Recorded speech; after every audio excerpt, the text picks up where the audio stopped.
Hi, I'm Jillian. Thank you for joining me.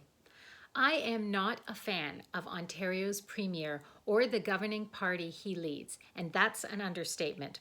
I believe their education policies are wreaking havoc with public schooling and undermining programs and resources that support equity, accessibility, and inclusion. That said, there is one policy that I am in favor of, the mandating of online learning or e-learning. Phasing in at the start of the 2020-2021 school year, 4 of 30 high school course credits must be taken online for a student to graduate and receive an Ontario secondary school diploma. This seems terribly overwhelming, particularly since the Ministry of Education's e-learning infrastructure is limited and not that widely known. While there are several courses offered for grades 9 to 12 in subject areas of business, Canadian and world studies, English, guidance and career education, mathematics, science, social sciences, humanities, and technology, among others, education stakeholders have expressed concern that the volume of students in the province and those with limited or no access to technology cannot currently be accommodated. Other concerns involve teacher allocation, qualifications, and training. I share these concerns, and I also suggest the need for student training to ensure, for example, that students understand how online learning differs from classroom learning, what is expected of them, how to enter into and sustain a relationship with an online teacher, and how to navigate the online platform. But all of this can be developed. In principle, I believe that providing teachers and students with the experience of teaching and learning online and the opportunity to develop relevant skills is good and valuable. Here are 6 reasons why, in no particular order. Let me know in the comments section if I've missed anything. Number 1, online capacity building. We may not like it, but our lives are split between the real world and the online world. Youth already have at least one foot through the digital door, and if they don't, they should. The capacity to be comfortable and productive online, whether shopping, socializing, learning, banking, or conducting business, is key to their future. And building that capacity should be part of schooling. Online courses help to do that in a supervised, supportive, and safe environment. 2, preparation for higher education. Aside from the online courses and programs offered by universities and colleges, many classroom-based courses also use online platforms for circulating outlines, notes, assignments, and resources, for submitting assignments, and for administering quizzes and tests. Online course experience in high school is invaluable in helping students to transition and adjust, and it enables them to take full advantage of the range of course offerings, traditional and online, right from the beginning of their higher education program. Number 3, access to courses. Offering courses online will minimize timetable conflicts that restrict what students can study.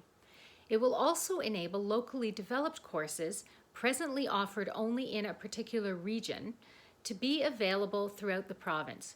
Both improve access to a range of courses and therefore accommodate a broader range of student interests. This has the potential to improve student engagement and to make the system more fair. 4, values development. Online courses are less scheduled than classroom-based courses. Students must create a personal schedule for working through course materials, participating in discussion groups, posting insights, and preparing assignments. This requires higher levels of independence, self-discipline, organization, responsibility, diligence, accountability, and time management, and therefore provides students with opportunities for practicing these values. Number 5, equitable teaching. Class sizes are increasing for classroom-based high school courses. This will compromise teachers' ability to monitor in a formative rather than summative way their students' learning. Well-conceived online courses, however, require active participation in discussion groups and regular postings. This generates an ongoing record for each student and enables teachers to keep track of and support individual progress. As such, it has the potential for providing a more equitable teaching and learning experience. And finally, number 6, flexible learning. This one is a bit obvious. Not all students are ready to learn when and where their timetable says they should. Some are best midday and others in the evening. Some have difficulty on Tuesday morning because of a commitment Monday night. Some prefer the weekend. Some are most comfortable in a library or at a coffee shop, while others like to be at home. Online courses allow students to maximize their learning potential by choosing when and where they are in the best frame of mind. I do recognize that online learning is difficult for some students, but so is classroom-based learning. In fact, for every learning context and pedagogy, no matter how well-intentioned and planned, there will be students who find it challenging. That is not a reason to avoid providing access and opportunity to a variety of experiences, but it is a reason for teachers and educators to be sensitive, compassionate, and ready to intervene. That aspect of the job does not change.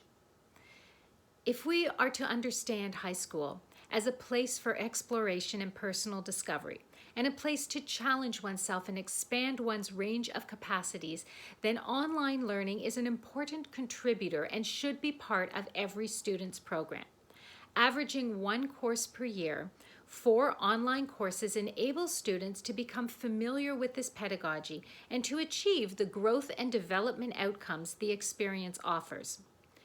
In a climate of otherwise regressive and reductive policies, I believe the e-learning mandate is progressive and positive and will be of benefit to Ontario's students.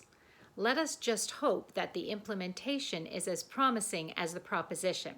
After all, the mandate doesn't only affect students, it also obligates the Ministry of Education and all stakeholders to create and sustain a comprehensive online infrastructure for teaching and learning, and that is a good thing.